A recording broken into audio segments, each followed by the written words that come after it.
बातचीत करेंगे। हमारे साथ जुड़ गए हैं कुछ खास मेहमान।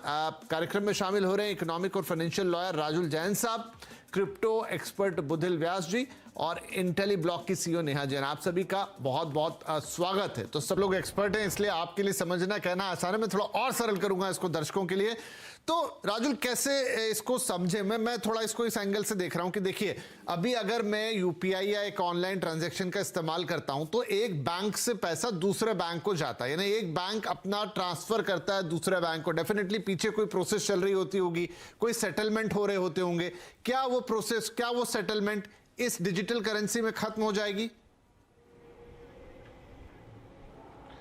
हाँ जी सर, बिल्कुल जो आप समझ रहे हैं ये वैसा ही है जितना सेटलमेंट प्रोसेस है। जैसे कि हमारे देश में नेशनल क्लियरिंग कॉरपोरेशन है जो कि सारी पेमेंट्स का सेटलमेंट करती है, वैसा ही होगा। एल्गोरिथम जो अब पहले जो एल्गोरिथम उनके ऐसा था कि फिजिकल मनी बैंक के अंदर आएगी, बैंकिंग सिस्टम में इन्फ्यूज़ होएगी, उसके बाद इन्फ्यूज़ होने के बाद एनसीपी उसको कमांड देती थी और क्लैरिफिकेशंस जितने भी क्लियरेंसेस होते थे हो जाते थे। अब इस केस के अंदर ये end to end currency paperless हो गई है और डिजिटल करेंसी, जबकि वर्ड जब क्रिप्टो करेंसी की वजह से ये काफ़ी ज़्यादा कंफ्यूजन भी है इसको लेकर।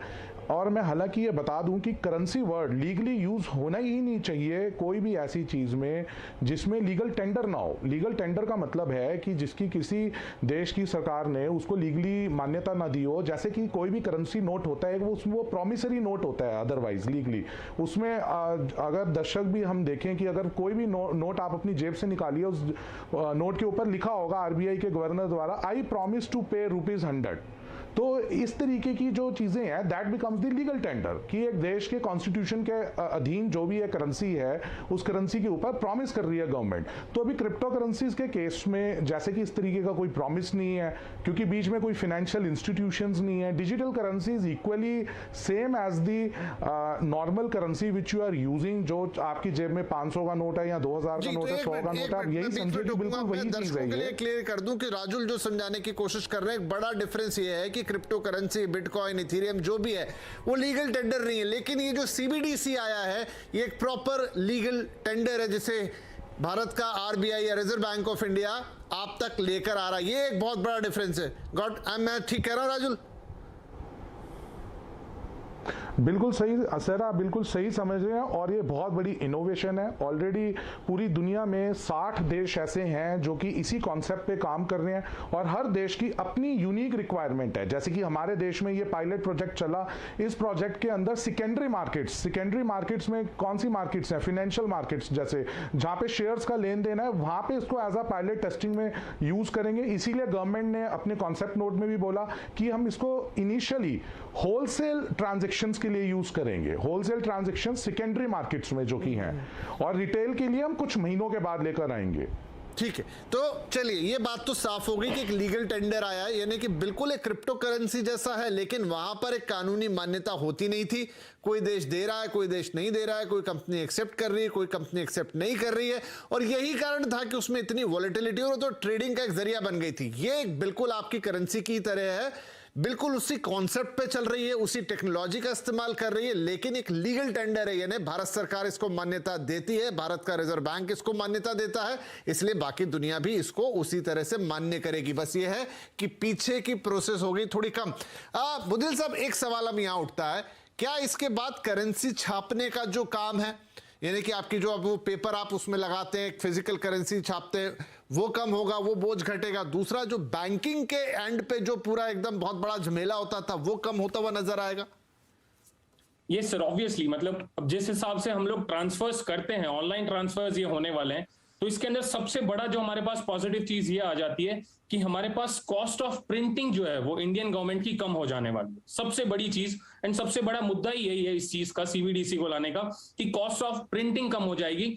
एंड जिस हिसाब से वो डिस्ट्रीब्यूट होता है, जो हम लोग कैश यूज करते हैं, वो जिस हिसाब से डिस्ट्रीब्यूट होता है उस डिस्ट्रीब्यूशन का रिडक्शन हो जाएगा। ये सबसे बड़ी दोनों चीजें हैं जो लागू होने वाली है। एंड उसके अलावा जो चीजें हैं वो इसीलिए अभी के शुरुआती तौर के अंदर गवर्नमेंट से जुड़ी हुई जितने भी बड़े संस्थान है यहां पर यहां पर जैसे यूज होने लगे, जैसे बैंकिंग सिस्टम से सबसे पहले शुरुआत की और कुछ बैंक्स ने इनको सपोर्ट भी किया है। उसके पीछे का रीजन भी यही है कि जो प्रोसेसेस बैंक्स करती थी हमारे लिए इंटरनेशनल ट्रांजैक्शंस के अंदर, उसके अंदर समय भी बहुत ज्यादा लगता था। यहाँ पर समय भी रिड्यूस हो जाएगा। एंड कॉस्ट ऑफ रेंटिंग जो आपने कही, बिल्कुल सही बात है कि यहाँ से कॉस्ट ऑफ रेंटिंग भी हमारी यहाँ पर कम हो जाएगी। ठीक है। अच्छा, तो इसी बात पर नया एक चीज मैं कहीं पढ़ रहा था कि शायद यूएई में, अब आप करेक्ट कीजिएगा मैं गलत हूं, तो कि वहां पर जो सैलरीज दी जा रही है वो आधी डिजिटल फॉर्मेट में दी जाती हैं और आधी सैलरी उनको फिजिकल फॉर्मेट में दी जाती है। उसका शायद पर्पस ये है कि जो अभी जो बुदिल ने कहा कि आपको कई लोगों को बाहर पैसे भेजने पड़ते हैं, इंटरनेशनल ट्रांजैक्शंस करने पड़ते हैं, उसकी भी कॉस्ट कम होगी, वो भी रियल टाइम में सेटल होंगे, और जब वो डिजिटल फॉर्मेट में होंगे तो काफी सस्ता पड़ेगा। एम आई राइट? जी बिल्कुल, आप एकदम सही कह रहे हैं कि जो हमारी पेपर की कॉस्ट है या क्रॉस बॉर्डर ट्रांजैक्शन के जो सेटलमेंट की कॉस्ट है वो काफ़ी एक्सपेंसिव होती है और वहाँ पे बहुत हमें एक्स्ट्रा ट्रांजैक्शन कॉस्ट देनी पड़ती है। अगर यही चीज़ हम डिजिटल करेंसी जो कि इक्वली दोनों कंट्रीज़ में वैलिड है या मल्टीपल कंट्रीज़ में वैलिड है, तो वो अगर हम देते हैं तो cross border transactions and remittance वो बहुत इजी हो जाएगा। और ये सबसे बड़ा अभी प्रॉब्लम है, तो वो भी काफ़ी इस सीबीडीसी की वजह से सॉल्व होगा।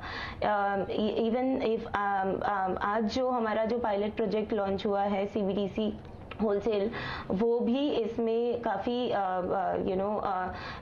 इंक्लूड करेगा ये सारी चीज़ें कि कैसे इंटर बैंक सेटलमेंट और ये सारी चीज़ें पूरा का पूरा आपका कोलैटरल गारंटी सेटलमेंट इंफ्रास्ट्रक्चर, वो सारी चीज़ें जो इंटरमीडियरी थी वो सारे ट्रांजैक्शन कॉस्ट रिड्यूस करके आपका जो अल्टीमेट ओवरऑल ट्रांजैक्शन कॉस्ट है वो सेव करेगा। राइट चलिए, तो ओवरऑल ये काफी किफायती होने जा रहा है, ये टेक्नोलॉजी का ही कमाल है। हाँ, बस इसमें जो स्पेकुलेशन का फैक्टर हो रहा था जो दूसरी करेंसीज में आ रहा था। अच्छा राहुल साहब, अब एक बड़ा सवाल ये आएगा कि जब भारत ने अपनी खुद की, देखिए इस समय जो क्रिप्टो करेंसी का बाकी का मार्केट है जिसमें हम बिटकॉइन, इथेरियम और इन दूसरी करेंसीज की चर्चा करते हैं, और एक वो पूरा डिफरेंट वर्ल्ड ही है जहां भयंकर स्पेकुलेशन होता है, बहुत भयंकर वोलेटिलिटी होती है, और सरकार ने कुछ नियम भी इस तरफ बनाए हैं या इस तरह के थोड़े इन्वायरमेंट पैदा किए कि एक आम निवेशक उसमें हाथ जलाने से बचे। लेकिन अब जब ये भारत सरकार खुद की डिजिटल करेंसी लेकर आ गई, इसका वो जो पूरा एक डिजिटल क्रिप्टो करेंसी मार्केट है उस पर क्या इंपैक्ट आएगा? सर मैं आपको बता दूं कि जैसे ही जब भी कोई करेंसी किसी एक जगह पे चलनी शुरू होती है, जैसे कि अगर क्रिप्टो करेंसी अब एक जगह पे चलनी शुरू हुई, तो अभी एक आपने बड़ा कॉन्सेप्ट सुना होगा, आजकल बड़ा प्रचलित कॉन्सेप्ट चल रहा है मेटावर्स, जिसमें कि हमारे देश में फर्स्ट इंडियन मिस्टर दिलेर मेहंदी जी, जो कि बड़े प्रचलित सिंगर हैं, गायक हैं, और वो फर्स्ट पर्सन इंडिया में बने कि जिन्होंने मेटावर्स के अंदर जमीन खरीदी। अब metaverse means what is Meta, तो एक वर्चुअल वर्ल्ड है और उसके अंदर आपने कोई जमीन खरीदी। एक नॉर्मल लोगों को तो ये समझ ही नहीं आएगी बात की भी कैसे करेंसी यूज हो रही है और कैसे मैंने वर्चुअल एक जमीन खरीदी। तो इस पूरे कॉन्सेप्ट के इसको निगेट करते हुए, इसका शमन करते हुए आज हमारे देश में जो डिजिटल करेंसी आई है, इस डिजिटल करेंसी से एटलीस्ट ये होगा, लोगों को एक नोशन ब्रेक होगा कि भी हाँ करेंसी डिजिटल हो सकती है, बट उसके सही मायने और उसके गलत मायनों का एक आज आरबीआई ने एक डिफरेंस सेट कर दिया है। आज एक मार्केट में क्लैरिटी आ गई है कि भी करेंसी डिजिटल हो सकती है, बट एक सही भी हो सकती है और एक इलीगल भी हो सकती है। तो मेरे को ऐसा लगता है कि ये गवर्नमेंट का जो स्टेप है, ये बहुत अवेकनिंग कॉल है हमारे नेशन के लिए। अभी I have dealt with the thousands of the frauds, जो जिसमें लोगों को लगा कि भी ये करेंसी है, जैसे कि हम दुनिया की बहुत बड़ी बड़ी कंपनीज है, टेस्ला है, आप टेस्ला की कार खरीदने चाहिए, वो लोग क्रिप्टो करेंसी को एक्सेप्ट करते हैं एज अ मनी। तो ये सब जब एक हमारे देश से बाहर कोई बड़ी कंपनीज जब इस तरीके के कॉन्सेप्ट्स पे कुछ अग्री करती हैं और जिनका इन्फ्लुएंस पूरी दुनिया में है, टेस्ला का influence Mr Elon Musk has got that much famous, तो ट्विटर खरीदा उन्होंने, तो अब लोग उनको फॉलो करते हैं। लोगों ने सोचा एलन मस्क भाई ले रहा क्रिप्टो करेंसी को एक्सेप्ट कर रहा है एज अ, तो it must have a legal tender. तो लोगों को ये भी बहुत डाउट है कि इसका भी लीगल टेंडर है, बट गवर्नमेंट इज फुलिश और उसको लग रहा है कि इंडिया वाले नहीं बस इसको एक्सेप्ट करते, बाहर के लोग तो एक्सेप्ट करते हैं। और जो हमारी यंग जनरेशन है वो इस पूरे ट्रैप में फंसती है और बिल्कुल रिस्क बिना मिटिगेट किए इसमें इन्वेस्टमेंट करती है। तो आई थिंक ये जो आज पायलट स्टार्ट की जो डेट है, it's a clear demarcation in the history of our country कि जहां पे शायद हम अपने कंट्री के लोगों को बचा रहे हैं एक फ्रॉड सिस्टम में बचने के लिए भी कहीं ना कहीं। जी, चलिए, तो ये भी एक बड़ा इसका इम्पैक्ट होगा कि ये जो वर्चुअल करेंसी है या डिजिटल करेंसी है जिसे आरबीआई ने शुरू किया है, इसके अपने तो फायदे हैं, लेकिन अब ये जो पूरा स्पेकुलेटिव मार्केट खड़ा हो गया था और सरकार की बड़ी चिंता बन गया था, अभी भी भारत में इसको लेकर चीजें क्लियर नहीं है। कुछ एक नियम सरकार ने बना दिए हैं, लेकिन उनकी कोशिश पूरी यही है कि एक आम व्यक्ति उसमें जाके फंस ना जाए, ट्रैप ना हो जाए, क्योंकि एक बहुत ही अलग लेवल का ये पूरा मार्केट क्रिएट हुआ था और ये हाईली स्पेकुलेटिव है, तो वहां पर भी ये डिजिटल करेंसी एक बड़ा रोल प्ले करने वाली है। राजुल साहब, कब तक हम माने? अभी तो देखिए पायलट प्रोजेक्ट है, कोई अगर आपके पास एक अंदाजा हो कि कब तक ये पायलट प्रोजेक्ट चलेंगे, कब इनको एक फुल फ्लेजेड एक्सेप्टेंस मिलेगा, और खास तौर पे इंपॉर्टेंट आम जन के ये लिए कि जो रिटेल वाला डिजिटल करेंसी है वो कब तक हम आता हुआ देखेंगे? देखिए सर, जब भी कोई पायलट प्रोजेक्ट आता है तो गवर्नमेंट हमेशा सेफली प्रोसीड करना चाहती है। गवर्नमेंट कभी नहीं कहना चाहेगी कि हाँ जी मैं इतने महीनों में या इतने टाइम में हम कर देंगे। ऑफ कोर्स इस तरीके के शब्दों का जरूर चयन किया जाता है इन दी कमिंग फ्यू मंथ्स, कि फ्यू मंथ्स में अब मेरे को ऐसा लगता है पर्सनली कि कम से कम 1 साल का फेयर ट्रायल तो इसमें बनता ही है, क्योंकि अभी तक एंटिसिपेटेड रिस्क क्या होंगे, अभी तक एक कॉन्सेप्ट लॉ आया है, फिर आने वाले टाइम में हो सकता है गवर्नमेंट कोई लेजिस्लेशन भी लेके आए। अभी रेगुलेटरी अथॉरिटी तो आरबीआई है, बट हो सकता है विद इन आरबीआई किसी और स्पेसिफिक डिपार्टमेंट का गठन करना पड़े जो कि इसका मॉनिटरिंग कर सके। और जहां तक कि सेकेंडरी मार्केट्स के ऊपर जैसे ये लोग वर्क अपॉन करेंगे, तो retail is very sensitive issue. Retail में आप एकदम से मेरे हिसाब से कोई भी चीज को ऐसे ही नहीं ला सकते ओवरनाइट, क्योंकि रिटेल के अंदर हमारे देश में सबसे बड़ी प्रॉब्लम है, जैसे कि विपिन आपको याद होगा जब एटीएम की मशीनें आई तो ऐसे केसेस बड़े सुनने में आए कि भी एटीएम में लोगों को उसने पूछा कि भाई क्रेडिट कार्ड मैं अपने डेबिट कार्ड से पैसे कैसे निकालूं, और लोगों ने कुछ नंबर डाला, उसका चुराया, उसके पैसे निकाल लिया। ऐसे कुछ इश्यूज बड़े सुनने में आते थे। तो हमारे देश में literacy is very big issue. तो रिटेल को मेरे को लगता है आने में थोड़ा टाइम लगेगा, और अगर आएगा भी तो मेरे को ऐसा लगता है प्रोग्रेसिव मैनर में स्पेसिफिक ट्रांजैक्शंस के ऊपर ये लोग लेकर आएंगे, जैसे कि अमेज़न पे ये जो ई कॉमर्स हो रहा है शायद फेज्ड मैनर में लेकर आए, इस तरीके से मेरे को लगता है।